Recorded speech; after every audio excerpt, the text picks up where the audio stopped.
حي على الفلاح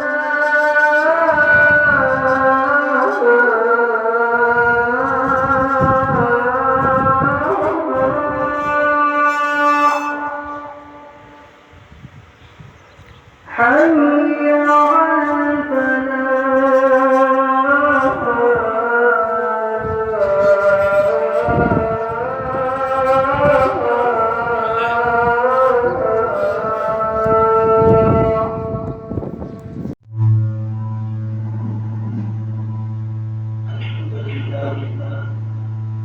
على الحمد لله الذي وكفى وسلام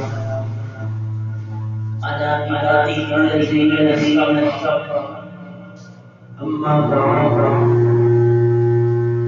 فأعوذ بالله من الشيطان الرجيم بسم الله الرحمن الرحيم وما خلقت الجن والإنس إلا ليعبدون وقال الله سبحانه وتعالى يا معشر الجن والإنس إن استطعتم أن تنفذوا من أقطار السماوات والأرض فانفذوا لا تنفذون إلا بسلطان فبأي آلاء ربكما تكذبان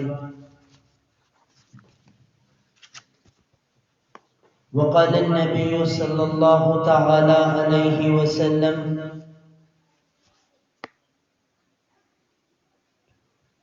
خلقت الملائكة من نور وخلق الجان من النار وخلق آدم مما وصف لكم كما قال عليه الصلاة والسلام وقال النبي صلى الله تعالى عليه وسلم الجن ثلاثة أصناف صنف يطير في الهواء وصنف حيات وكلاب وصنف يحلون ويطعنون كما قال عليه الصلاة والسلام وعن سعيد بن الخدري رضي الله تعالى عنه قال قال رسول الله صلى الله عليه وسلم إن بالمدينة جنا قد أسلموا فإذا رأيتم من هذه الهوام شيئا فاقتلوه ثلاثا فإن بدا لكم فاقتلوه كما قال علیہ الصلوۃ والسلام۔ میری محترم ماؤں اور بہنوں، اللہ تعالیٰ نے تمام مخلوقات کو پیدا کیا۔ الحمدللہ رب العالمین، تمام تعریفیں اس اللہ کے لیے جو تمام جہانوں کا پروردگار ہے۔ تو اللہ تعالیٰ نے تمام مخلوقات کو پیدا کیا اور یہ مخلوقیں کئی قسم کی کائنات میں موجود ہیں۔ معارف القرآن جلد اول میں ہے، ایک روایت حدیث پاک ہے کہ اللہ تعالیٰ نے 18,000 مخلوقات کو پیدا کیا، یعنی 18,000 عالم ہیں۔ دوسری روایت ہے 40,000 عالم ہیں، اور تیسری روایت ہے کہ 80,000 اللہ تعالیٰ نے عالم بنائے ہیں۔ تو عالمین بہت سارے ہیں، اور پھر تمام عالمین کا الگ الگ نظام ہے۔ تو اسی طرح ایک عالم اللہ تعالیٰ نے انسانوں کا بنایا، ان میں سے ایک جنات کا عالم ہے اور ایک فرشتوں کا عالم ہے۔ میں نے آپ کے سامنے حدیث پاک پڑھی، اللہ فرماتے ہیں میں نے فرشتوں کو نور سے بنایا۔ اللہ کے نبی کی حدیث ہے، فرمایا اللہ تعالیٰ نے فرشتوں کو نور سے بنایا اور اللہ تعالیٰ نے انسان کو مٹی سے پیدا کیا، اور تیسرا فرمایا اے نبی ہم نے آپ کو درمیانی مخلوق میں سے پیدا کیا، آپ کو درمیانی مخلوق بنایا، نہ آگ ہے نہ نور ہے، یعنی آپ کو میں نے مٹی سے بنایا۔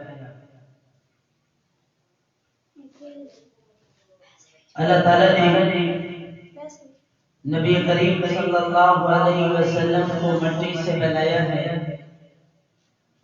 ہم آدم کی اولاد ہیں، ساری آدم کی اولاد مٹی کی بنی ہوئی ہے۔ پھر اس انسان کے یوم ازل سے دشمن ہیں، انسان کی اور جنات کی آپس میں لڑائی ہوئی۔ کائنات میں انسانوں سے پہلے جنات کے عالم تھے۔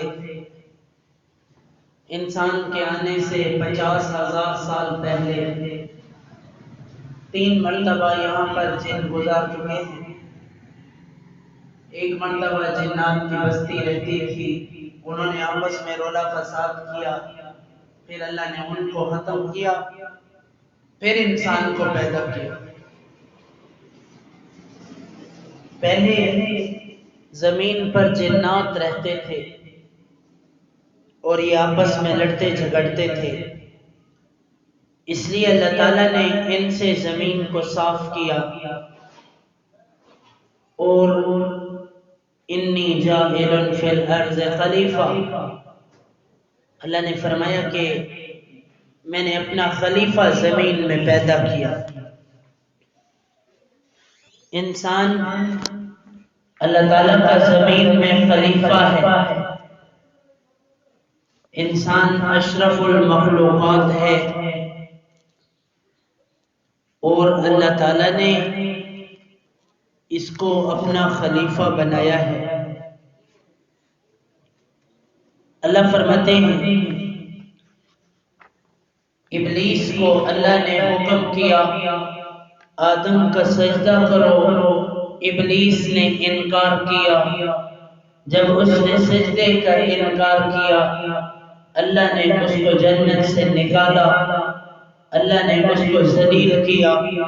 پھر اس میں سے جو اولاد پیدا ہوئی اسے جنات کہا جاتا ہے، اس لیے ابلیس کو ابو الجن کہا جاتا ہے۔ ایک مشہور کتاب ہے جلالین شریف تفسیر میں، اس کتاب میں لکھا ہے کہ شیطان ابلیس ابو الجن تھا، یعنی قیامت تک کے لیے جو جنات ہیں ان سب کا باپ شیطان تھا۔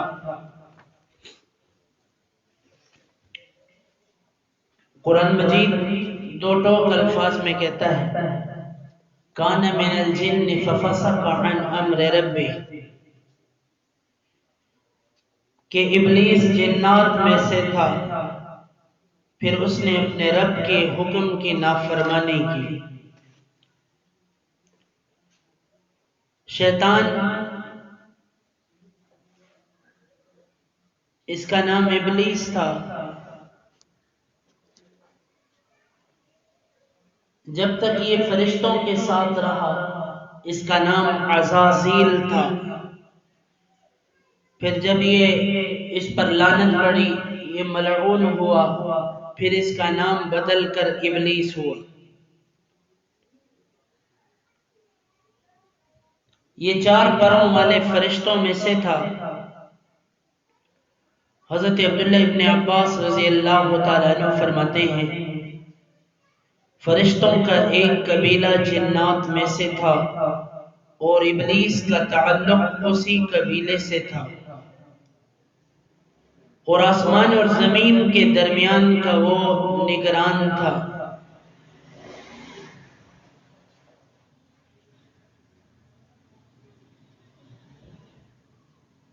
ضحاک بن مزاحم مفسر اس آیت کی تفسیر کرتے ہیں فَسَجَدُوا إِلَّا إِبْلِيسَ كَانَ مِنَ الْجِنِّ۔ عبداللہ ابن عباس رضی اللہ تعالیٰ عنہ سے روایت کرتے ہوئے فرماتے ہیں کہ ابلیس فرشتوں کا سردار اور قبیلے کے اعتبار سے ان سب میں زیادہ معزز تھا۔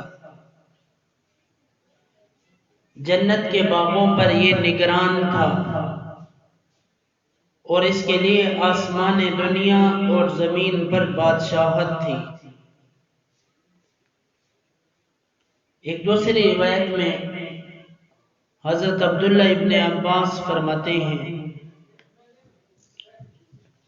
فرشتوں کا ایک قبیلہ ہے جسے جن کہتے ہیں، ابلیس کا تعلق بھی اسی قبیلے سے تھا۔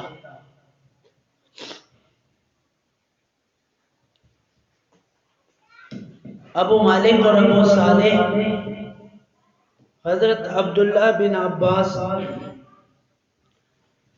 سے اور دوسرے اصحاب عبداللہ بن مسعود رضی اللہ تعالیٰ عنہ وغیرہ سے نقل کرتے ہیں کہ ابلیس کو آسمان دنیا پر مقرر کیا گیا تھا اور اس کا تعلق فرشتوں کے اس گروہ سے تھا جسے جن کہا جاتا تھا۔ یہ جنت کا نگران اور محافظ تھا۔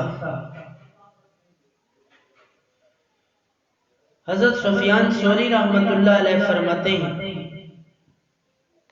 کہ ابلیس کی کنیت ابو قردس ہے۔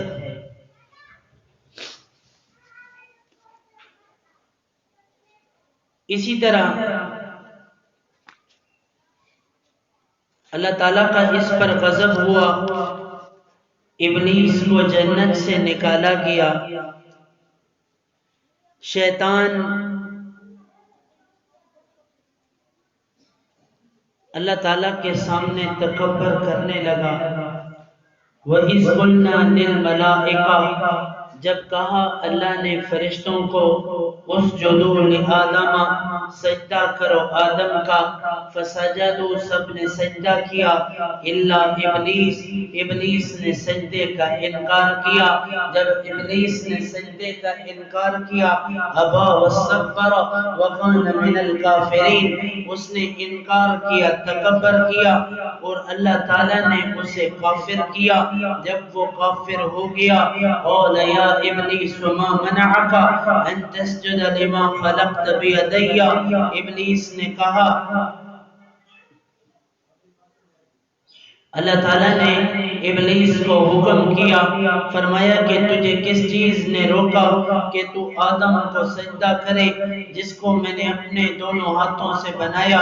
کیا تو نے تکبر کیا یا حقیقت میں تو بلند مرتبہ ہے؟ تو فرمایا اللہ رب العالمین نے، اے ابلیس تو نے سجدہ کیوں نہیں کیا؟ استکبرت ام كنت من العالین، تو نے ویسے ہی تکبر کیا یا تو حقیقت میں بڑا ہے؟ تو قال انا خیر منہ، تو ابلیس نے جواب دیا میں آدم سے بہتر ہوں، خلقتنی من نار، تو نے مجھ کو پیدا کیا آگ سے اور اس کو پیدا کیا مٹی سے، مٹی نیچے ہوتی ہے، آگ اوپر ہوتی ہے، اس لیے اوپر والی چیز نیچے سے بہتر ہے، اس لیے میں آدم سے زیادہ بہتر ہوں۔ کہنے لگا میں آدم سے زیادہ بہتر ہوں۔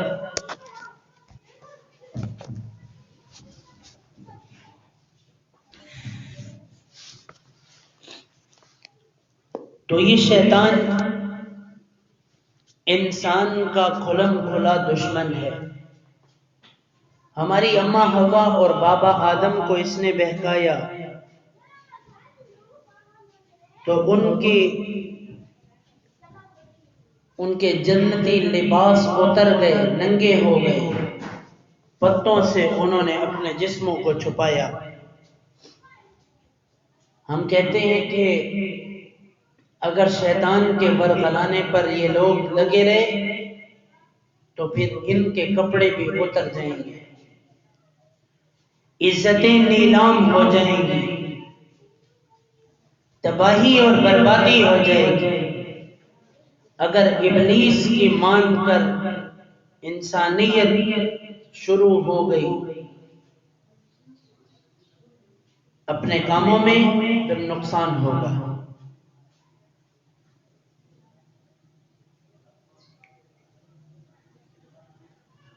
ابلیس کی اولاد جیسے باپ کی کسی کے ساتھ دشمنی ہو تو بچے بھی دشمنی رکھتے ہیں۔ بعض تو ایسے ظالم لوگ بھی ہوتے ہیں جو کہتے ہیں ہم اپنا دودھ معاف نہیں کریں گے اگر کس نے ان کے ساتھ بولا تو۔ اور پھر یہ پٹھان لوگ تو نسل در نسل قتل کرتے ہیں، لیکن دشمنی کی آگ ٹھنڈی نہیں ہوتی۔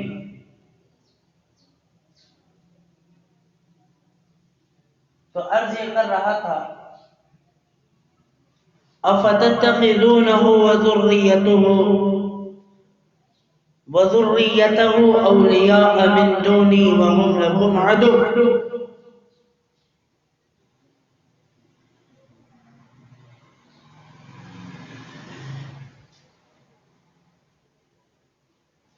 فرمایا کہ کیا تم اسے ابلیس کو، شیطان کو اپنا دوست بنا رہے ہو اور مجھے نہیں بناتے، جبکہ وہ سب تو تمہارے دشمن ہیں۔ اللہ کہہ رہے تم مجھے دوست نہیں بناتے، ابلیس کو بناتے ہو، وہ تو تمہارا دشمن ہے۔ انسان سے دشمنی کرنا شیطان کی رگ رگ میں رچا ہوا ہے۔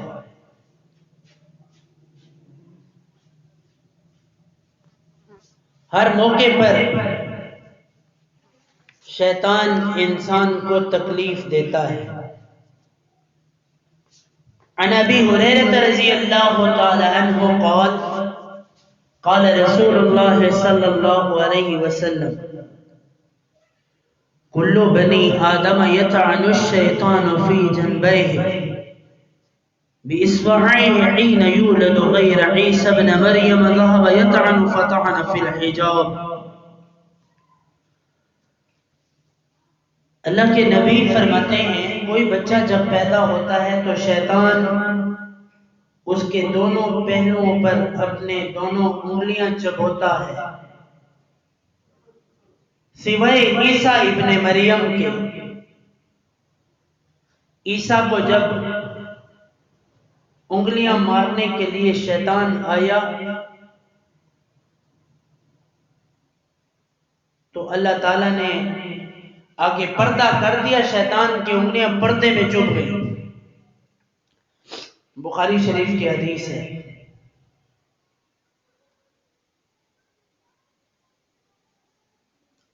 وعن ابی ہریرہ رضی اللہ تعالی عنہ قال قال رسول اللہ صلی اللہ علیہ وسلم۔ اسی طرح ایک دوسری حدیث ہے،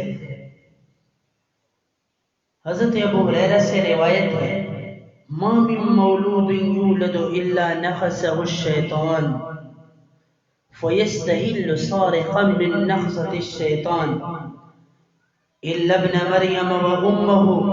ثم قال ابو ہریرہ اقرؤوا ان شئتم وانی اعیذها بک وذریتها من الشیطان الرجیم۔ کوئی بھی بچہ جب پیدا ہوتا ہے تو شیطان اسے انگلی چبھوتا ہے، تو شیطان کے اس انگلی مارنے کی وجہ سے پیدا ہوتے ہی بچہ چیخ مارتا ہے، سوائے ابن مریم اور ان کی والدہ کے۔ یہ حدیث روایت کر کے حضرت ابو ہریرہ نے فرمایا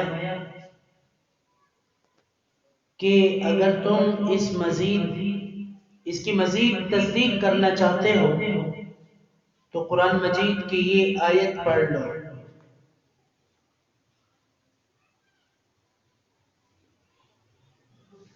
کہ انی اعیذها بک وذریتها من الشیطان الرجیم، کہ میں اس کو اور اس کی اولاد کو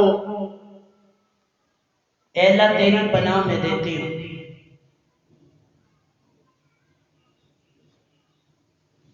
جب بچہ پیدا ہوتے ہی شیطان اسے پیٹ میں اسے پہلو میں انگلی مارتا ہے تو بڑے بچے کو شیطان کیسے چھوڑتا ہے؟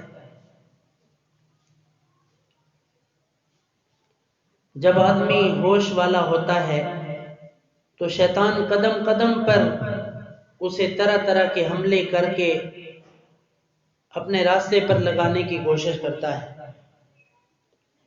اور اللہ کا ذکر شیطان سے بچنے کا سب سے بڑا ہتھیار ہے۔ انسان جب تک اللہ کے ذکر میں مشغول رہتا ہے شیطان اس سے دور ہوتا ہے، اور جب ذکر سے بندہ غافل ہوتا ہے تو شیطان کو اس پر حملہ کرنے کا موقع مل جاتا ہے۔ حضرت انس بن مالک رضی اللہ تعالی عنہ فرماتے ہیں کہ نبی کریم صلی اللہ علیہ وسلم نے فرمایا ان الشیطان واضع ختمہ علی قلب ابن آدم فإن ذکر اللہ خنس وإن نسی اللہ التقمہ۔ شیطان نے اپنی سونڈ انسان کے دل پر رکھی ہوتی ہے، جب وہ اللہ کا ذکر کرتا ہے تو یہ پیچھے ہٹ جاتا ہے، اور جب بندہ اللہ کو بھول جاتا ہے تو یہ اس کے دل کو لقمہ بنا لیتا ہے۔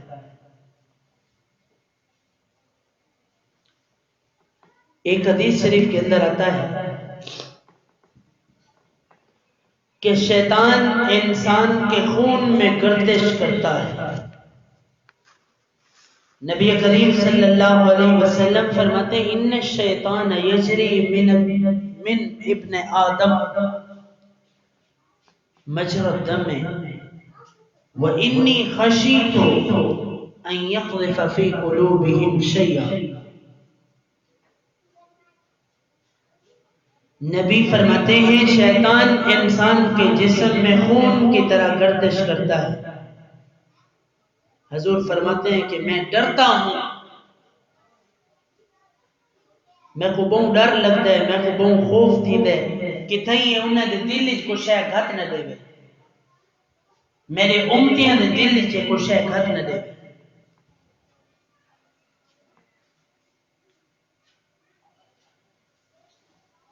یوں تو شیطان ہر انسان پر زور آزمائی کرتا ہے اور پیدائش سے لے کر موت تک اس کا تعاقب کرتا ہے کہ وہ اچھے انجام سے محروم ہو جائے، جنت میں نہ جا سکے۔ لیکن امت میں سے اگر کوئی شخص سواد اعظم اور جمہور امت سے ہٹ کر کوئی رائے قائم کرے اور کوئی بندہ گمراہ ہو جائے، یعنی غلط عقیدہ کھول دے، تو شیطان اس کی مدد کرتا ہے اور پھر شیطان کا وہ بہترین نوالا بن جاتا ہے۔ اسامہ بن شریک رضی اللہ تعالیٰ عنہ فرماتے ہیں کہ انہوں نے نبی کریم صلی اللہ علیہ وسلم کو یہ ارشاد فرماتے ہوئے سنا ید اللہ مع الجماعت فَإِذَا شَذَّ الشَّاذُ مِنْهُمْ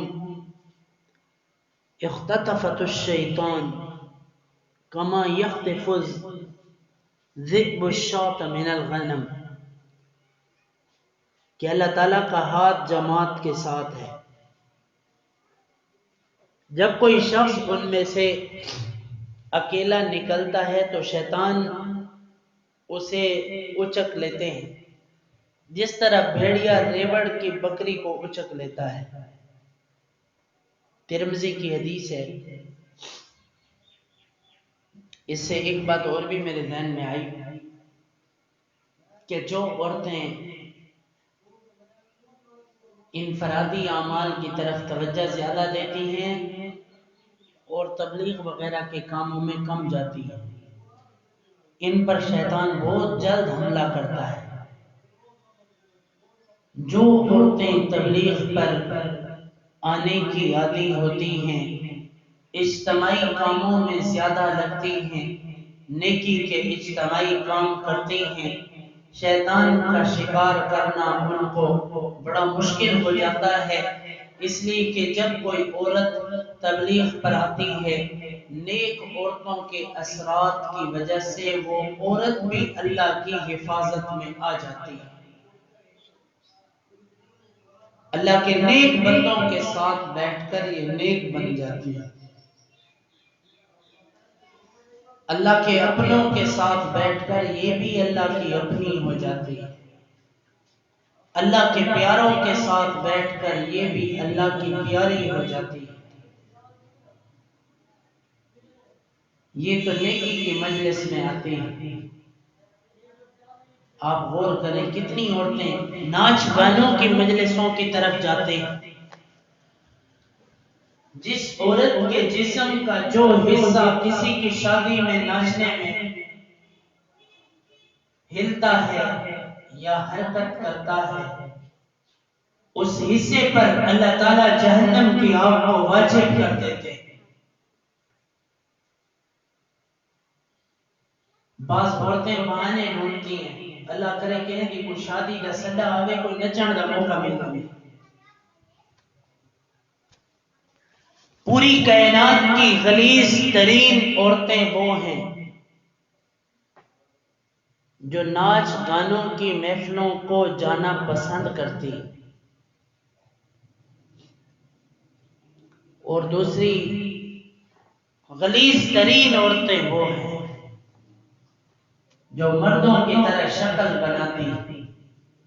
تیسری کائنات کی غلیظ ترین عورتیں وہ ہیں جو تنگ لباس پہنتی ہیں. میرے نبی نے فرمایا وہ ننگی ہیں گویا ان کے جسموں پر کپڑے ہی نہیں ہیں. تنگ لباس پہننے والیاں ایسی ہیں جیسے ان کے جسم پر کپڑے ہی نہیں ہیں.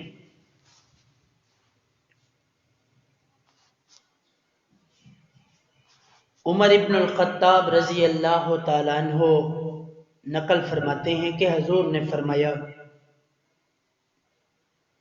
من اراد بحبوحة الجنة فليلزم الجماعة فإن الشيطان مع الواحد وهو مع الاثنين أبعد.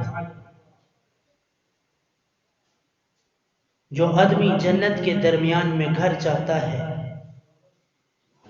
وہ جماعت کی نماز کو اپنے اوپر لازم کر لے، کیونکہ شیطان اکیلے آدمی کے ساتھ ہوتا ہے اور وہ دو آدمیوں سے بہت دور ہوتا ہے. شیطان اکیلے آدمی پر زیادہ حملہ کرتا ہے.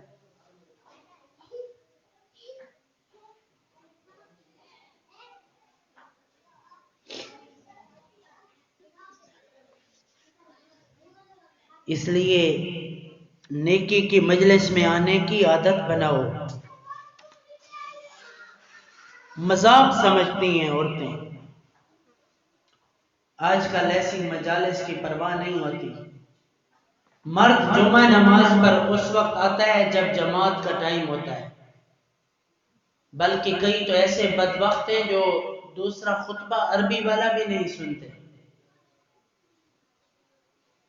دوڑتے ہوئے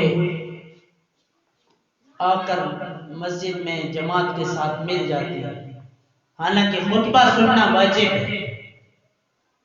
اگر کوئی بندہ عشاء کی نماز پڑھے اور واجب چھوڑ دے اس کی نماز ہوگی؟ کیا اس کو پورے عشاء پڑھنے کا ثواب ملے گا؟ نہیں ملے گا، کیونکہ فرض اور واجب دونوں بڑی ضروری چیزیں ہیں. جس طرح کوئی فرض پڑھتا ہے اس کو واجب بھی پڑھنا ہوں گے. کوئی بندہ عید کے دن فجر کی نماز پڑھے، عید نماز پر نہ جائے کہ بھئی یہ تو واجب ہے، عید نماز پر نہ جائے کہ یہ نماز تو واجب ہے، تو پھر اس کو عید کا ثواب نہیں ملے گا، کیونکہ اس نے واجب کو چھوڑ دیا۔ اسی طرح جمعے کا خطبہ واجب ہے لیکن لوگ پرواہ نہیں کرتے۔ شیطان پھر ان لوگوں پر حملے کرتا ہے۔ حضرت جابر بن عبداللہ انصاری رضی اللہ تعالی عنہ فرماتے ہیں، قال النبی صلی اللہ علیہ وسلم اذا آوى الانسان الى فراشه ابتدره ملك وشيطان فيقول الملك اختم بخير ويقول الشيطان اختم بشر فإذا ذكر الله حتى يغلب يعني النوم طرد الملك الشيطان وباب يكلؤه أن يعرسه فإذا استيقظ ابتدره ملك وشيطان فيقول الملك افتح بخير ويقول الشيطان افتح بشر فإن قال الحمد لله الذي أحيا نفسي بعد موتها ولم يمتها في منامها الحمد لله الذي يمسك التي قضى عليها الموت ويرسل الأخرى إلى أجل مسمى الحمد لله الذي يمسك السماوات والأرض أن تزولا ولئن زالتا إن أمسكهما من أحد من بعدي الحمد لله الذي يمسك السماء أن تقع على الأرض إلا بإذنه طرد الملك الشيطان وظل يقلؤه۔ جب آدمی بستر پر جاتا ہے ایک فرشتہ اور ایک شیطان جلدی جلدی اس کے پاس پہنچ جاتے ہیں۔ فرشتہ کہتا ہے کہ کسی اچھی بات پر یعنی دن بھر کے اعمال کا اختتام کرو، ذکر کرتے ہوئے سو جاؤ، اور شیطان کہتا ہے کسی بری بات پر اختتام کرو، آج کے دن کا اینڈ برا کرو۔ نیکی کا فرشتہ کہتا ہے ذکر کر کے سو جاؤ، نفل پڑھ کے سو جاؤ، تلاوت کر کے سو جاؤ، اللہ کا ذکر کرتے کرتے سو جاؤ۔ ایسا نہ ہو کہ کل کی فجر تم دیکھ نہ سکو، ایسا نہ ہو کہ زندگی کی آخری رات ہو، ایسا نہ ہو کہ کل تمہیں سونے کا موقع نہ ملے۔ نیکی کا فرشتہ نیکی کا حکم کرتا ہے، برائی کا فرشتہ برائی کا حکم کرتا ہے، پھر وہ آدمی شیطان اس کو اپنی بات کرتا ہے، نیکی والا اپنی بات کرتا ہے، پھر وہ آدمی نیند آنے تک اللہ کا ذکر کرتا رہے تو فرشتہ شیطان کو نکال دیتا ہے اور رات بھر اس کی نیند پر حفاظت کرتا ہے۔ پھر جب آدمی جاگتا ہے تو اس وقت بھی ایک فرشتہ اور ایک شیطان اس کی طرف دوڑتے ہوئے آتے ہیں۔ فرشتہ کہتا ہے صبح کا آغاز کسی اچھے کام سے کرو، اور شیطان کہتا ہے کسی برے کام سے صبح کا آغاز کرو۔ اگر وہ اس وقت یہ دعائیں پڑھ لیتا ہے جو میں نے ابھی آپ کے سامنے پڑھی، الحمدللہ الذی احیانا بعد ما اماتنا والیہ النشور، جو بندہ یہ دعا پڑھتا ہے یا الحمدللہ الذی احیا نفسی، یہ دعا پڑھتا ہے، فرمایا جب وہ دعائیں پڑھ لیتا ہے تو فرشتہ شیطان کو بھگا دیتا ہے اور سارا دن اس بندے کی حفاظت پر لگا دیتا ہے۔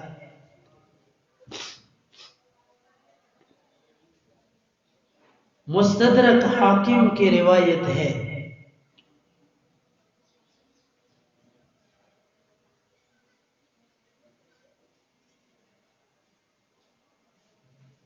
اللہ کی یاد سے غافل کرنے کے لیے سونے کے دوران شیطان دوسرا حملہ کرتا ہے۔ پہلا حملہ اسے اچھی طرح نیند کی ابتدا نہیں کرنے دیتا، پھر اگر بچ جائے تو دوسرا حملہ بھی کرتا ہے۔ حضرت ابو ہریرہ کی روایت ہے، عن أبي هريرة رضي الله عنه قال رسول الله صلى الله عليه وسلم يعقد الشيطان على قافية رأس أحدكم إذا هو نام 3 عقد يضرب على كل عقدة مكانها عليك ليل طويل فرقد فإن استيقظ فذكر الله انحلت إن حلت عقدة فإن توضأ إن حلت عقدة فإن صلى إن حلت عقدة كلها فأصبح نشيطا طيب النفس وإلا أصبح خبيث النفس كسلان۔ تم میں سے کوئی آدمی جب سوتا ہے تو شیطان اس کے سر کی پچھلی جانب پر 3 گانٹھیں لگا دیتا ہے اور ہر گانٹھ پر یہ کہتا ہے کہ تمہارے سامنے ایک لمبی رات پڑی ہے، ڈٹ کے سوتے رہو۔ جلے انسان بندہ سمدے رات کو سیرا لے پاسو شیطان آویندے آ کے تے 3 گنڈیاں مریندے، پہلی گنڈ مار کے آدھے رات بہو لمبی بھی مزے نال سم۔ پھر اگر کوئی آدمی اٹھ جائے اور اٹھ کر اللہ کا ذکر کرے تو اس کی ایک گرہ کھل جاتی ہے، ایک گنڈ ہوتی کھل ویندی ہے۔ اگر آدمی وضو کرے تو ان دی ایک بئی گنڈ کھل ویندی ہے۔ اگر بندہ اونٹے مٹھی کے نماز پڑھ چھوڑے تو شیطان دے سارے گنڈیاں کھل ویندی۔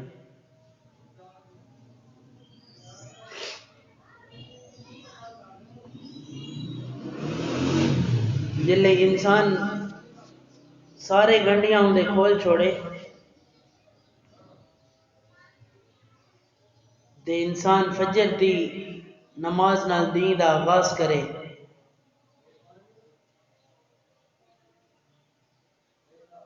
اللہ تعالیٰ انہیں فتنے کو بچا چھوڑے دے،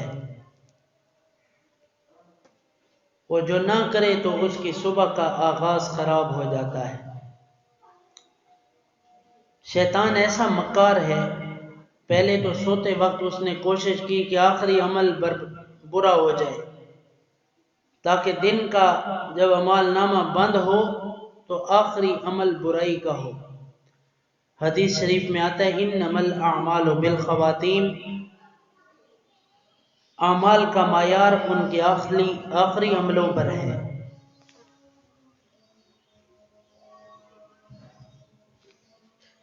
ہم میں سے کتنے ہیں جو تہجد کو اٹھنے سے محروم ہیں، فجر کو اٹھنے سے محروم ہیں، پھر اٹھ کر اللہ کا ذکر کرنے والے کتنے ہیں، وضو کر کے نماز پڑھنے والے کتنے ہیں۔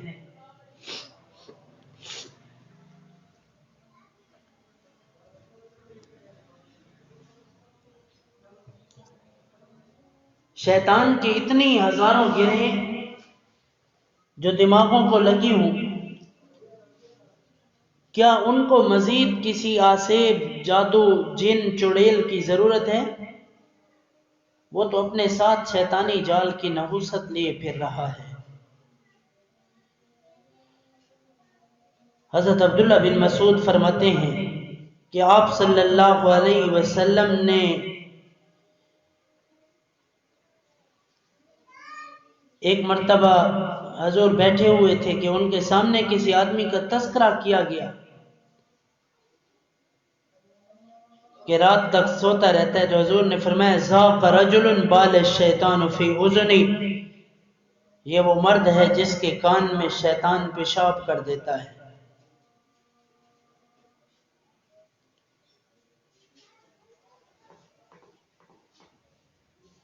نیند کے دوران تیسرا حملہ خواب کے ذریعے، ایک طرف سوتے ہوئے شیطان انسانوں کے سروں پر 3 گانٹھیں لگا دیتا ہے اور دوسری طرف بعض لوگوں کو ڈراؤنے خوابوں کے ذریعے خوف زدہ کرتا ہے۔ اس کا مقصد انسانی زندگی سے امن اور سکون، سکھ چین کو ختم کرنا ہے۔ خواب کے ذریعے وہ دو طرح سے انسان پر حملہ کرتا ہے، ایک تو فضول خوابوں کے ذریعے سے، اور دوسرا ڈراؤنے اور خوفناک خوابوں کے ذریعے سے۔ فضول خواب دیکھا، پھر مولوی صاحب سے پوچھا، مولوی صاحب میں ہی میں خواب دیکھا، میں جہاز تے چڑھی وینی ہم بابت ہی میں تھی گیا ہے، بات ہی میں تھی گیا ہے۔ خواب مکے نہ مکے مولوی صاحب سن کے مک ویندے، لمبے لمبے خواب، فضول قسم کے خواب۔ تو یہ فضول خواب، یہ بے مقصد خواب ہیں۔ دو قسمیں ہیں شیطان کی خواب کی۔ خواب کے ساتھ شیطان دو قسم کے کام کرتا ہے، یا تو وہ ڈراؤنے خواب دکھاتا ہے، خوفناک شکلیں دکھاتا ہے، اور دوسرا فضول خواب گزر جاتا ہے سارا دن۔ آج میرے پاس ایک عورت آئی تو اس نے کہا کہ میں نے خواب میں دیکھا کہ جتنے لوگ فوت ہو گئے ہیں وہ سارے دوبارہ زندہ ہو جاتے ہیں اور دوبارہ فوت ہوتے ہیں، جتنے مر چکے ہیں نا سب کے سورے وہ بلا جیتے تھی گئے کہ بلا سارے دے سارے مرتے رہے۔ حضرت ابو قتادہ رضی اللہ تعالیٰ عنہ فرماتے ہیں، میں نے حضور کو یہ فرماتے ہوئے سنا، الرؤیا الصالحة من اللہ عز وجل والحلم من الشیطان۔ اچھا خواب اللہ کی طرف سے ہوتا ہے اور فضول خواب شیطان کی طرف سے۔ فَإِن رَأَى أَحَدُكُمْ شَيْئًا يَكْرَهُهُ فَلْيَنْفُسْ حِينَ يَسْتَيْقِظُ عَنْ يَسَارِهِ ثَلَاثًا۔ سو تم میں سے اگر کوئی شخص ناپسندیدہ خواب دیکھے تو جاگنے کے بعد 3 مرتبہ اپنے بائیں جانب تھوک پھینکے۔ فَلْيَنْفُسْ حِينَ يَسْتَيْقِظُ عَنْ يَسَارِهِ ثَلَاثًا، تھوک پھینکے جب وہ جاگے اپنے بائیں طرف 3 مرتبہ۔ وَلْيَتَعَوَّذْ بِاللَّهِ، اور اعوذ باللہ من الشیطان الرجیم پڑھے، من شرها، اس کے شر سے بچنے کے لیے۔ فَإِنَّهَا لَا تَضُرُّهُ، جب یہ پڑھ لے گا تو انشاءاللہ شیطان اور خواب اس کو نقصان نہیں دے سکیں گے۔ حضرت عوف بن مالک رضی اللہ تعالیٰ عنہ فرماتے ہیں، میں نے حضور صلی اللہ علیہ وسلم کو یہ ارشاد فرماتے ہوئے سنا، الرؤیا ثلاثۃ، خواب کی 3 قسمیں ہیں، منہا تہا ویل من الشیطان لیحزن ابن آدم، ومنها ما يهم به الرجل في يقظته فيراه في منامه، ومنها جزء من 46 جزءا من النبوة۔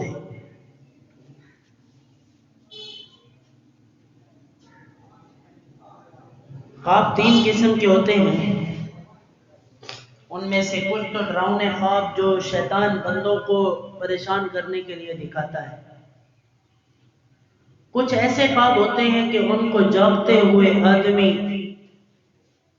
جن باتوں کو سوچتا ہے رات کو وہ خواب میں اسے نظر آتی ہے۔ اور تیسری قسم نیک خوابوں کی ہے جن کو رؤیائے صالحہ کہتے ہیں۔ ایسے خوابوں کے بارے میں نبی فرماتے ہیں یہ نبوت کا 46واں حصہ ہے، ان پر بھی شیطان حملے کرتا ہے، شیطان نہیں چھوڑتا۔ حضرت جابر انصاری رضی اللہ تعالیٰ عنہ فرماتے ہیں کہ نبی اکرم صلی اللہ علیہ وسلم نے فرمایا، اذا دخل الرجل بيته فذكر الله عند دخوله وعند طعامه قال الشيطان لا مبيت لكم ولا عشاء وإذا دخل فلم يذكر الله عند دخوله قال الشيطان أدركتم المبيت وإذا لم يذكر اسم الله عند طعامه قال أدركتم المبيت والعشاء. جب آدمی گھر میں داخل ہوتا ہے اور داخل ہوتے وقت اور کھانا کھاتے وقت اللہ کا ذکر کرتا ہے تو شیطان آواز دیتا ہے کہ او میری آل، میرے بچوں، تمہارے رات کے ٹھہرنے کی جگہ اس گھر میں ہے اور نہ ہی رات کا کھانا. اور جب داخل ہوتے وقت آدمی اللہ کا ذکر نہیں کرتا تو وہ کہتا ہے تمہیں رات بسر کرنے کی جگہ مل گئی، اور جب وہ کھانے پر اللہ کا ذکر نہیں کرتا تو شیطان کہتا ہے کہ تمہیں رات کا کھانا بھی میسر آ گیا. مسلم شریف کی روایت ہے، گھر بڑھتے لے آدمی بسم اللہ پڑھ چھوڑے تا شیطان وہ گھر ہی نہیں بڑھتا. روٹی دے شروع کوئی بسم اللہ پڑھ چھوڑے تو شیطان اندے کھانے شامل نہیں تھیندا. جڑے اچھے کم دے شروع بسم اللہ نہیں ہوندی اندے شیطان شامل تھی ویندے. ایک دفعہ چند لوگ ہمارے نبی علیہ السلام کے ہمراہ بیٹھے کھانا کھا رہے تھے. ان میں سے ایک آدمی کو بسم اللہ پڑھنا بھول گیا. کھانے کے بالکل آخر میں پہنچ کر اچانک یاد آیا تو انہوں نے بے سختہ کہا بسم اللہ اولہ و آخرہ.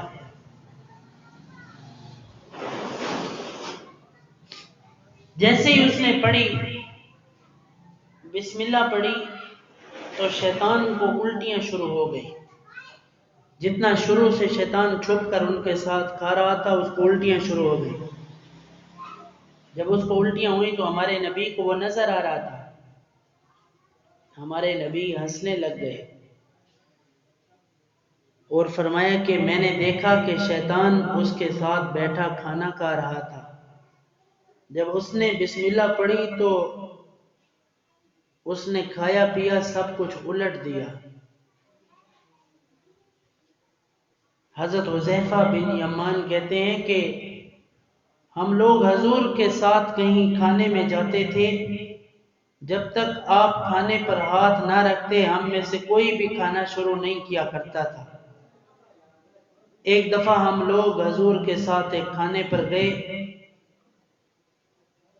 تو ایک دیہاتی آدمی یوں آیا جیسے اسے کھانے سے روکا جا رہا ہو. اس نے جلدی سے کھانے کی طرف ہاتھ بڑھایا تو آپ نے اس کا ہاتھ پکڑ لیا. پھر ایک عورت آئی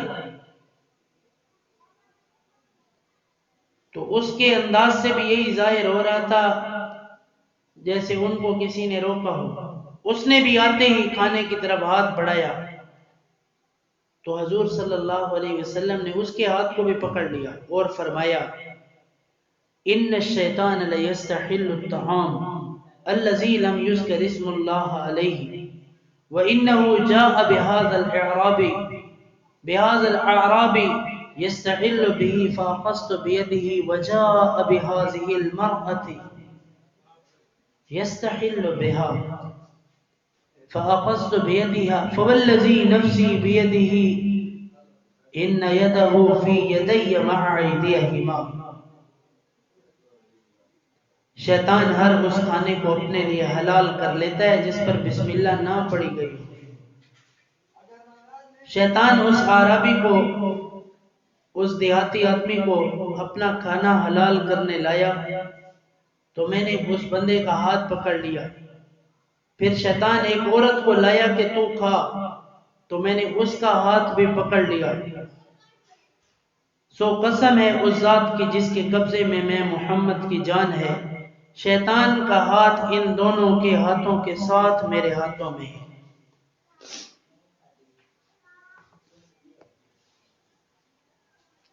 چونکہ شیطان صرف اسی کھانے کو اپنے لیے حلال کرتا ہے جس پر بسم اللہ نہ پڑھی گئی ہو. جس کھانے پر بسم اللہ پڑھی گئی ہو شیطان اس میں ہاتھ نہیں مارتا.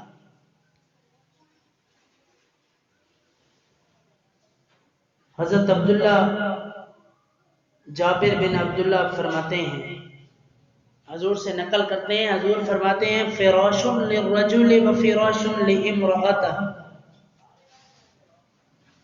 ایک بستر مرد کا ہے، وہ فراش لامرأتہ، ایک اس کی بیوی کا بستر ہے، والثالث للضیف، تیسرا بستر مہمان کا ہے، والرابع للشیطان، اور چوتھا بستر شیطان کا ہے۔ اس سے یہ واضح ہوتا ہے کہ گھر میں ضرورت سے زائد بچھا ہوا بستر شیطان استعمال کرتا ہے۔ ہمارے ہاں گھروں میں عادت ہوتی ہے، بعض گھروں میں اضافی بستر بچھا کے رکھتے ہیں، گھروں کے اندر اضافی بستر نہ بچھایا کریں، جرا بستر خالی پیا ہوئے ہوں تے شیطان آ کے سمجھتا ہے۔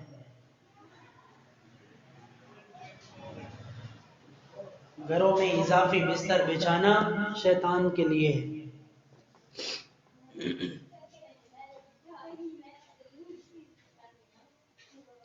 اس کے علاوہ بعض دفعہ میاں بیوی کے ازدواجی تعلقات میں شیطان شریک ہو جاتا ہے۔ بعض دفعہ اس کی شرکت اس حد کو پہنچ جاتی ہے کہ آنے والی اولاد کے خون میں اس شیطان کا خون بھی شامل ہو جاتا ہے۔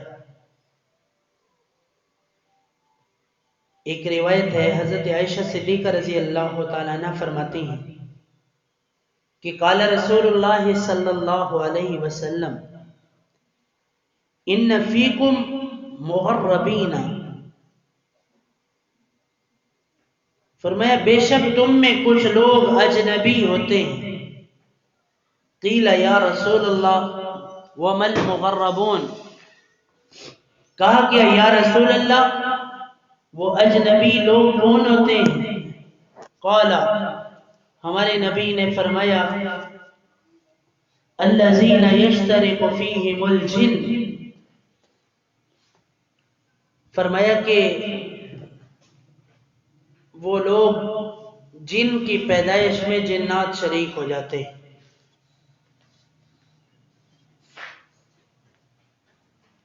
یشترک فیہم الجن،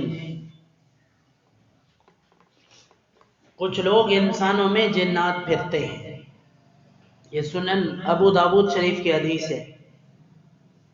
علامہ ابن اثیر یہ روایت ذکر فرما کر اس کی وضاحت یوں فرماتے ہیں کہ ان لوگوں کو مغرب اس لیے کہا گیا کہ ان میں ایک اجنبی خون میں شامل ہو گیا ہے۔ یہاں یہ بات یاد رکھیں، جو میاں بیوی آپس میں ملاقات کرتے وقت وظیفہ نہیں پڑھتے، اللہ کا ذکر وغیرہ نہیں کرتے، تو شیطان ان کے اکٹھے ہونے میں شریک ہو جاتا ہے۔ اسی طرح ایک اور حدیث بھی ہے، شیطان کے حملے سے بچنے اور آنے والی اولاد کو شیطان کے شر سے بچانے کے لیے حضور نے یہ تعلیم دی ہے کہ آدمی جب اپنی بیوی کے پاس جائے تو اکٹھا ہونے سے پہلے یہ دعا پڑھ لے کہ اگر اس روز اللہ نے اسے اولاد دینے کا فیصلہ کیا تو شیطان اس اولاد کو ضرر نہیں پہنچا سکے گا۔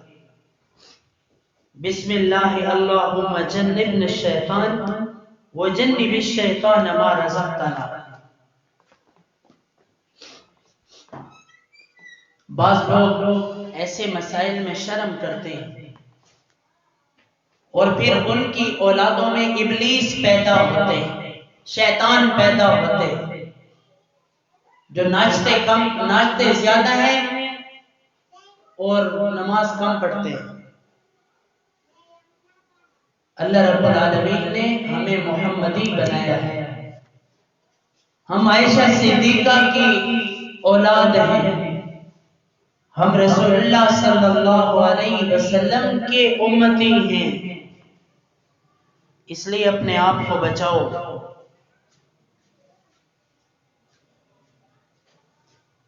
ایک حدیث میں ہے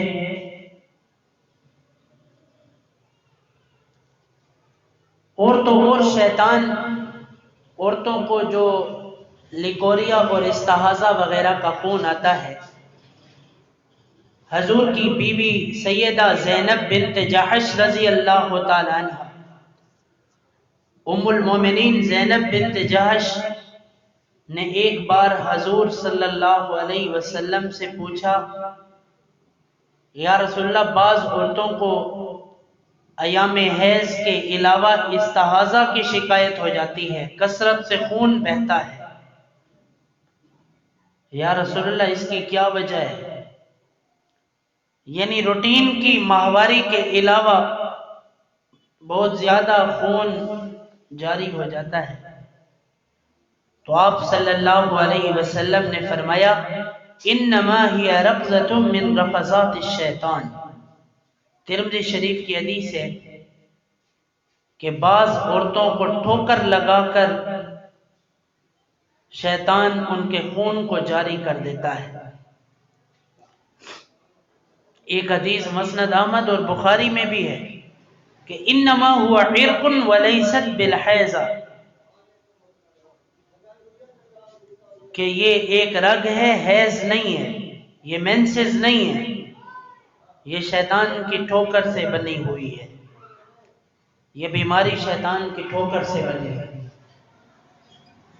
قرآن مجید کا ایک بہت ہی مبارک وظیفہ، وقیل یا ارض ابلعی ماءک ویا سماء اقلعی، جن عورتوں کا یہ مسئلہ ہوتا ہے تو قرآن مجید کا ایک بہت مبارک تعویذ قرآن مجید کی آیات کا، وہ بلیڈنگ کے لیے ہوتا ہے، ان کے خون کی شکایت بالکل ختم ہو جاتی ہے۔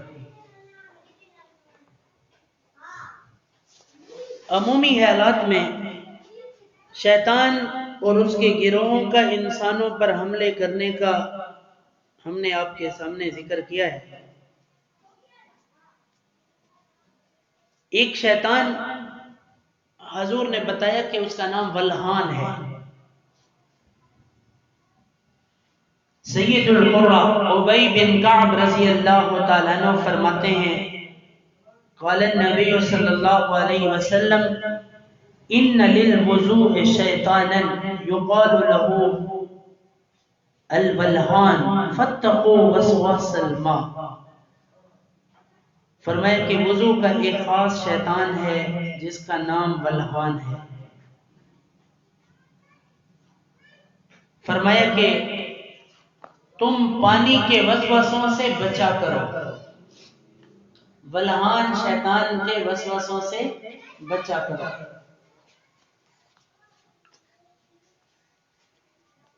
بعض لوگ ایک دفعہ وضو کریں لیں تو بات بلا وضو کریں لیں، بات وضو کر کے بلا وضو کریں لیں، ہاتھ دھوئے تو پھر ہاتھ دھوئے، کلی کی تو پھر کلی کی، اے پانی دے وسوسے آلا جرا شیطان ہے، انہا نام ولہان ہے۔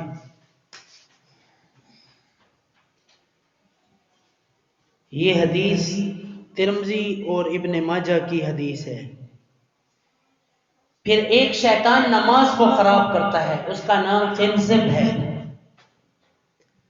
حضرت عثمان بن ابو العاص رضی اللہ تعالیٰ عنہ فرماتے ہیں، میں نے حضور سے شکایت کی کہ شیطان میرے اور میری نماز کے درمیان حائل ہو جاتا ہے اور تلاوت کو مجھ پر مشتبہ کر دیتا ہے، اس سے کیسے بچاؤ حاصل کروں؟ تو حضور نے فرمایا، ذالک شیطان یقال له خنزب فَإِذَا أَحْسَسَتَهُ فَتَعَوَّذْ بِاللَّهِ مِنْهُ وَاطْفُلْ عَلَى يَسَارِكَ ثَلَاثًا۔ حضور فرماتے ہیں کہ یہ شیطان کی ایک خاص قسم ہے جس کا نام خنزب ہے۔ فَإِذَا أَحْسَسْتَهُ، جب تم اسے محسوس کرو تو پھر اللہ تعالیٰ کے سامنے پناہ مانگو، دل میں اللہ سے پناہ مانگو۔ نماز کے درمیان میں تو پناہ کا طریقہ یہ ہے کہ جو لفظ آپ پڑھ رہے ہیں اللہ کی طرف توجہ کر کے ان کو غور سے پڑھیں، اور نماز شروع کرنے سے پہلے اعوذ باللہ من الشیطان الرجیم 3 بار پڑھ کر اپنے بائیں طرف تھتکار دیں. جیسے مسجد میں داخل ہوں تو اعوذ باللہ پڑھ کر 3 بار تھتکار دیں. عورت جب مصلی بچھانے لگے بچھانے سے پہلے 3 بار بائیں طرف تھو تھو کر دے. انشاءاللہ العزیز پھر شیطان نماز کو خراب نہیں کرے گا.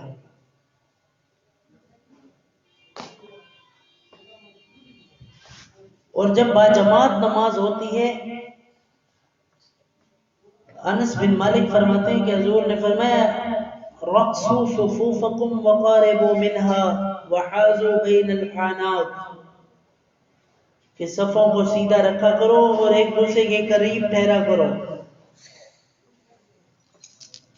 وحاذوا بین الاعناق فوالذی نفسی محمد بیدہ انی لأری الشیطان يدخل من خلل الصف كأنه الحذف.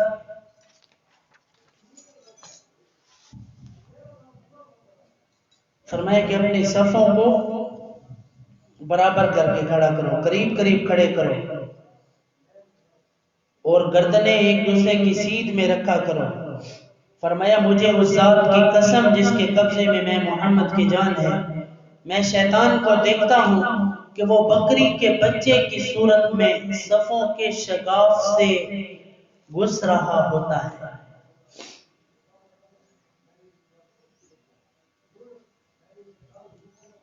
ایک حدیث میں ہے کہ اپنی صفوں کو سیسا پلائی دیوار کی طرح ملا کر رکھو تاکہ تمہارے درمیان شیطان بکری کے بچوں کی طرح نہ آ سکے.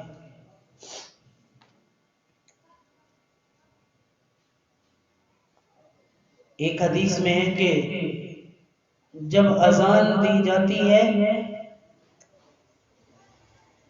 تو شیطان اونچی آواز میں ہوا نکالتا ہوا باہر نکلتا ہے، یعنی ریح خارج کرتا ہوا بھاگتا ہے اور اسے اذان کی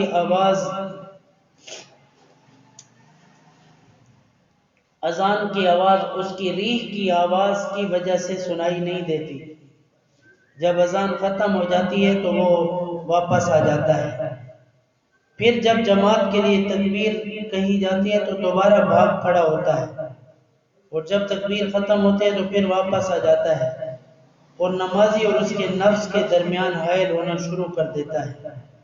پھر نمازی سے شیطان کہتا ہے فلاں بات یاد کرو، فلاں بات یاد کرو. حضرت ابو ہریرہ کی حدیث ہے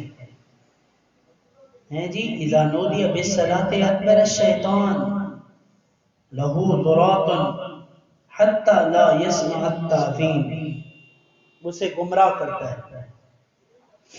پھر مسجد سے نکلتے وقت پھر شیطان اسے چھیڑتا ہے.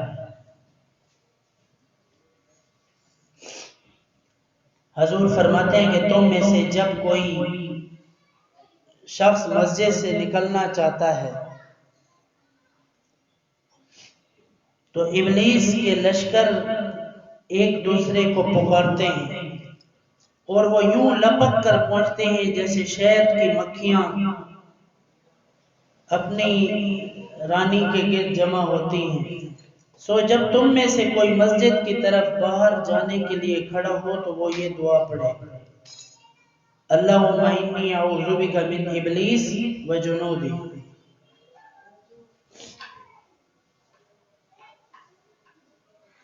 شیخ عبد القادر جیلانی رحمۃ اللہ علیہ فرماتے ہیں کہ شیطان کے 7 بیٹے ہیں.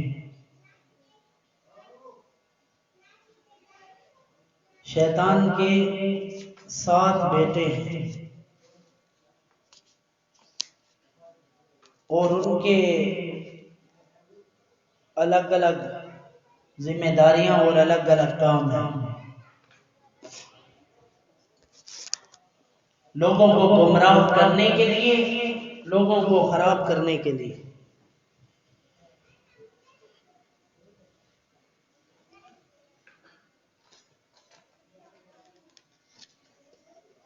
حضرت عائشہ صدیقہ رضی اللہ تعالیٰ عنہ سے ایک روایت ہے،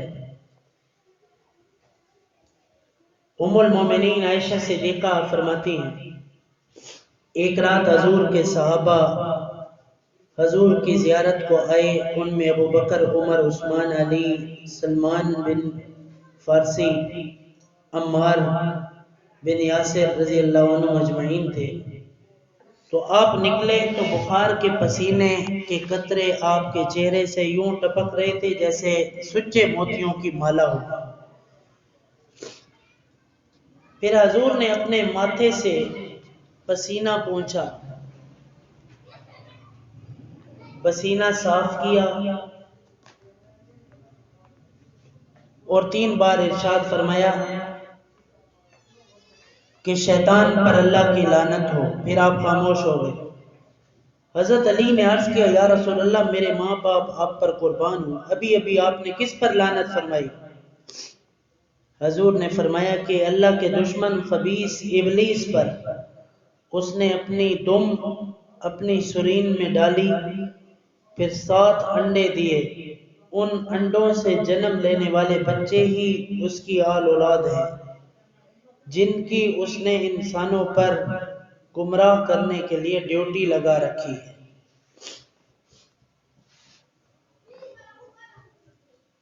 اس کا پہلا بیٹا ہے مدہش۔ مدہش اس کا جو بیٹا ہے، اس کی ڈیوٹی ہے کہ وہ علماء کو گمراہ کرتا ہے، اہل علم یعنی علماء کرام کو گمراہ کرتا ہے۔ اس کا دوسرا بیٹا، اس کا نام حدیث ہے، نمازیوں کو ورغلانے والا ہے۔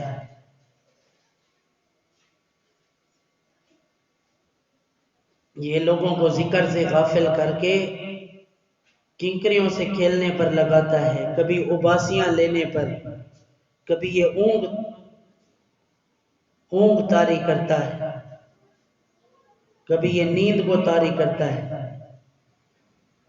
یہ لوگوں کو تنگ کرتا ہے۔ حضور فرماتے ہیں کہ ان میں سے ایک آدمی نماز سے یوں باہر آتا ہے کہ اسے اس نماز کا نہ آدھا ثواب ہوتا ہے اور نہ چوتھائی نہ 10واں۔ اس نماز کا بوجھ اور گناہ اس کے اجر و ثواب سے کہیں زیادہ ہوتا ہے۔ شیطان کا تیسرا بیٹا ذلبنون ہے۔ ذلبنون بازاروں کا انچارج ہے۔ ذلبنون بازاروں اور منڈیوں کا انچارج ہے۔ یہ تاجروں اور دکانداروں کو کم ناپنے تولنے، خرید و فروخت، بے ایمانی وغیرہ کے کام سکھاتا ہے۔ اور شیطان کا چوتھا بیٹا بطر ہے۔ یہ مصیبت اور آزمائش کے وقت میں اپنے گریبان کو پھاڑنا اور اہل تشیع کی طرح اپنے سینے پر مارنا اور اس قسم کے اور کام سکھاتا ہے، نوحہ وغیرہ کرنا، وین کرنا۔ یہ شیطان دا چوتھا پتر ایک کام سکھیندا ہے۔ یہ بیٹا شیطان کا مصیبت پر جو اجر ملنا ہوتا ہے وہ ختم کر دیتا ہے۔ شیطان کے 5ویں بیٹے کا نام منشوط ہے۔ وَهُوَ صَاحِبُ أَخْبَارِ الْكَذِبِ وَالنَّمِيمَةِ وَالْهَمْزِ وَالْفَخْرِ حَتَّى يَأْثِمَ الْعِبَادِ۔ یہ لوگوں کو جھوٹی باتیں پھیلانے، چغلیاں کھانے، الزام تراشی کرنے اور فخر اور تکبر کی ترغیب دیتا ہے تاکہ لوگ گناہ میں مبتلا ہو جائیں۔ اکثر لوگ متکبر ہوتے ہیں، تکبر کرتے ہیں۔ تکبر کرنے والے یہ 5واں بیٹا شیطان کا منشوط اس کی پیروی کرتے ہیں۔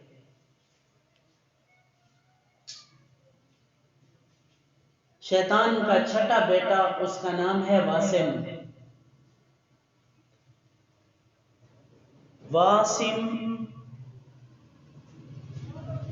واسم بدکاری کا استاد ہے۔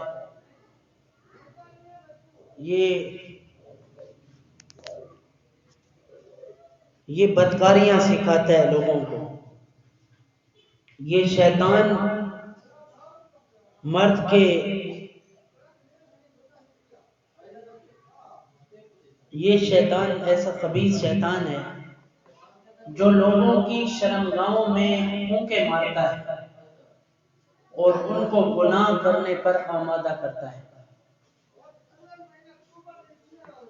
شرمگاہوں میں پھونکے مار مار کے لوگوں کو گناہ کے لیے تیار کرتا ہے۔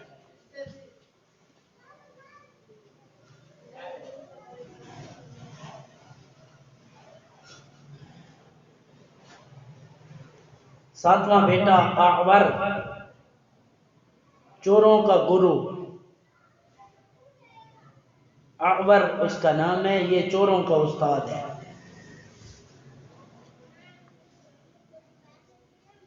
یہ چور سے کہتا ہے کہ تم اپنا فقر و فاقہ مٹانے، قرض کا بوجھ اتارنے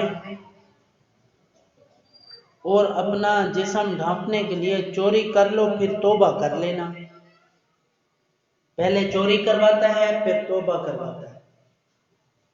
یہ اس کا ساتواں بیٹا ہے۔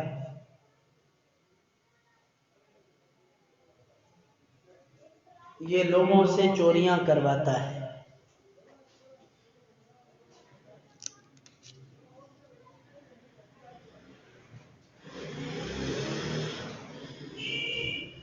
اللہ تعالی ہم سب کی حفاظت فرمائے۔ اس کے علاوہ بھی اور بھی شیطان کے نام ہیں، جنات کے اور بھی شیطان کی قسمیں ہیں جو امام سیوطی رحمۃ اللہ علیہ نے لقط المرجان میں لکھے ہیں۔ جیسے ایک شیطان کا نام نہم ہے، اور آپ صلی اللہ علیہ وسلم نے فرمایا کہ نہم تو شیطان ہے، نہم تو شیطان ہے۔ پھر ایک شیطان ابو سلمہ سے روایت ہے کہ الہوا بھی ایک شیطان ہے۔ اور عروہ بن زبیر رضی اللہ تعالیٰ عنہ سے روایت ہے کہ رئیس المنافقین عبداللہ بن ابی نے اپنے بیٹے کا نام حباب رکھا۔ حضور نے فرمایا کہ حباب بھی شیطان کا نام ہے، تو آپ نے ان کا نام تبدیل کر کے عبداللہ رکھ دیا۔ اسی طرح ایک شیطان کا نام اجدع ہے۔ مشہور تابعی حضرت مسروق رحمۃ اللہ علیہ فرماتے ہیں کہ امیر المومنین سیدنا عمر بن خطاب سے میری ملاقات ہوئی تو آپ نے مجھ سے نام پوچھا۔ میں نے بتایا کہ مسروق بن اجدع۔ حضرت عمر نے فرمایا کہ اجدع شیطان کا نام ہے، ایک جن ہے شہاب اس کا نام ہے، شیطان۔ ام المومنین ام عائشہ فرماتی ہیں کہ حضور نے ایک آدمی کو شہاب نام سے پکارے جاتے ہوئے سنا تو فرمایا کہ آج سے تم شہاب نہیں ہو بلکہ آج سے تم حشام ہو۔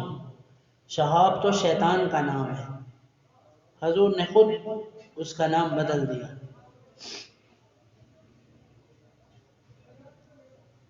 پھر ایک شیطان کا نام اشہب ہے۔ حضرت مجاہد فرماتے ہیں کہ حضرت عبداللہ بن عمر کی مجلس میں بیٹھے ہوئے تھے کہ ایک آدمی نے چھینک ماری اور کہا اشہب۔ حضرت ابن عمر نے فرمایا کہ اشہب شیطان کا نام ہے جسے ابلیس نے چھینک اور الحمدللہ کے درمیان مقرر کیا ہے کہ آدمی اللہ کا شکر ادا کرنے کے بجائے وہاں شیطان کا نام لے۔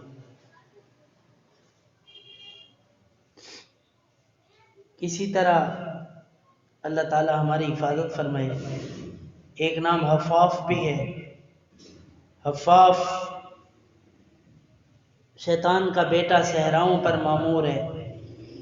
ایک بیٹا اس کا ابیض ہے جو دلوں میں وسوسے ڈالنے میں مصروف ہے۔ ایک اس کا بیٹا مطوس ہے، یہ غلط افواہیں پھیلانے میں مشہور ہے۔ تو یہ چند باتیں میں نے جنات کے حوالے سے کر دی۔ موقع ملا تو انشاءاللہ آنے والے جمعہ، آنے والی بدھ کو انشاءاللہ مزید آگے اس سے بچنے کے، جادو جنات سے بچنے کے طریقے وغیرہ انشاءاللہ ذکر کریں گے۔ اللہ تعالیٰ مجھے اور آپ کو رسول اللہ صلی اللہ علیہ وسلم کی باتوں پر عمل کرنے کی توفیق عطا فرمائے۔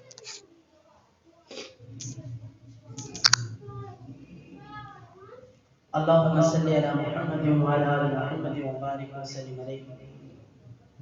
اللہم ربنا آتنا فی الدنیا حسنہ وفی الآخرۃ حسنۃ وقنا عذاب النار وقنا عذاب القبر وقنا عذاب الحشر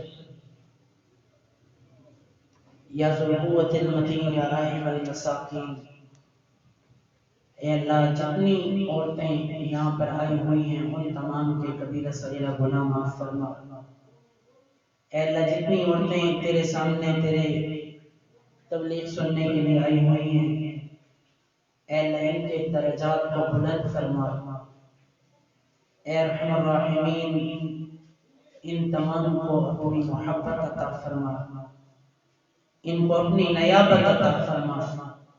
اے اللہ، جس طرح آج ہم نے شیطان کا، ابلیس کا، جنات کا تذکرہ پڑھا ہے، اے اللہ ان کے فتنوں سے، ان کے شر سے بچنے کی توفیق عطا فرما۔ اے اللہ ان تمام کے شرور سے ہماری حفاظت فرما، ان تمام کی برائیوں سے ہماری حفاظت فرما۔ اے کریم اللہ، ہمارے غموں کو خوشیوں میں تبدیل فرما۔ اے کریم اللہ، ہمارے دکھوں کو سکھوں میں تبدیل فرما، ہماری برائیوں کو نیکیوں میں تبدیل فرما۔ اے اللہ، رزق حلال بکثرت عطا فرما۔ اے اللہ، کسی کا محتاج نہ فرما، صرف اپنا محتاج بندہ بنا۔ اے اللہ، ہماری عزتوں کی حفاظت فرما، ہمارے جان مال کی حفاظت فرما، ہمیں اپنے مقربین میں شامل فرما۔ اے پیارے اللہ، ہم سب پر اپنی محبت کو نافذ فرما، اپنے پیار کو نافذ فرما۔ اے اللہ، ہم تجھے تیرے پیار کی رضا دیتے ہیں، ہمیں اپنی محبت عطا فرما۔ اے اللہ، غلاموں سے دور فرما، دل کی سختیوں سے دور فرما، نرمی اور پیار عطا فرما۔ اے اللہ، ہمیں مزید ذلیل نہ فرما، مزید ذلت عطا نہ فرما۔ اے اللہ، ہمیں شیطان نے بڑے نقصان دیے ہیں، اے اللہ مزید نقصانات سے ہماری حفاظت فرما۔ اے اللہ، ہمارے جان مال عفت عصمت کی حفاظت فرما۔ اے اللہ تجھے تیرے نبی کا واسطہ، اے اللہ ہمارے غموں کو دور فرما۔ اے اللہ تنگدستیوں کو وسعتوں میں تبدیل فرما۔ اے اللہ ساری زندگی کے کیے ہوئے گناہ نیکیوں میں تبدیل فرما۔ امت مسلمہ کی جتنی یہاں پر ہماری مائیں اور بہنیں آئی ہوئی ہیں، اے اللہ ان تمام کے جان مال معزت کی حفاظت فرما، ان کے ایمان اور قلوب کی حفاظت فرما، پاک دامنی عطا فرما، حیا عطا فرما۔ اے اللہ جھک کر زندگی گزارنے کی توفیق عطا فرما، سر جھکا کے جینے کی توفیق عطا فرما۔ اے اللہ اکڑ سے بچا، تکبر سے بچا، بدکاریوں سے بچا، بدگمانی سے بچا۔ اے کریم اللہ جھوٹ و غیبت جرم گھوڑے سے بچا۔ اے اللہ ہر گناہ سے تیری حفاظت چاہتے ہیں، اپنی حفاظت اور پناہ عطا فرما۔ اے اللہ ہماری دعاؤں کو قبول فرما، پوری امت کے بیماروں کو شفا عطا فرما، پوری امت کے تنگ دستوں کو وسعت عطا فرما۔ اے اللہ غریب نہ فرما۔ اے اللہ ہم سب کو اپنی محبت کی رضا عطا فرما۔ اے اللہ پورے کے پورے قبرستانوں کی بخشش فرما، اے اللہ پورے پورے قبرستانوں میں جتنے تیرے نیک، جتنے تیرے گناہگار، اے اللہ قبروں میں ان سب کی بخشش فرما۔ اے اللہ آج کے اس اجتماع کے توفیق پوری امت مسلمہ کی بخشش فرما، پوری امت کے گناہوں کو معاف فرما۔ تیرے نبی کا فرمان ہے جب کوئی جوان توبہ کرتا ہے اللہ تعالیٰ مشرق سے مغرب تک کے قبرستانوں سے اپنے عذاب کو ہٹا دیتے اور آسمان پر چڑھانا ہوتا ہے۔ اے اللہ آج مشرقین اور مغربین کے عذابوں کو دور فرما۔ اے اللہ دلائل میں ہمیں پھنسا کر ہم سے سنتیں نہ چھٹوا۔ اے اللہ کہیں ایسا نہ ہو جائے کہ ہم دلیل ڈھونڈنے میں اور تصدیق کرنے میں پھنسے رہیں اور تیرے نبی کی سنتیں چھوٹتی رہیں، پھر موت کا وقت آ جائے، مصیبت آ جائے۔ اے اللہ ہماری حفاظت فرما، ہمارے جان مال کی حفاظت فرما، دعاؤں کو قبول فرما۔ اے اللہ ہماری جتنی مائیں بہنیں آئی ہیں پریشان ہیں ان کی پریشانیوں کو خوشیوں میں تبدیل فرما۔ اے اللہ اپنی رضا عطا فرما، جو مانگا عطا فرما، جو نہیں مانگ سکے ہدیۃ عطا فرما۔ اے کریم اللہ ہماری ضروریات کو تو ہم سے زیادہ جانتا ہے، اپنے علم کامل کے مطابق ہماری تمام ضروریات کو پورا فرما، خاتمہ بالایمان عطا فرما، اور مرتے وقت بے اختیار ہماری زبان پر کلمے کو جاری فرما، لا الہ الا اللہ محمد الرسول اللہ صلی اللہ علیہ وسلم۔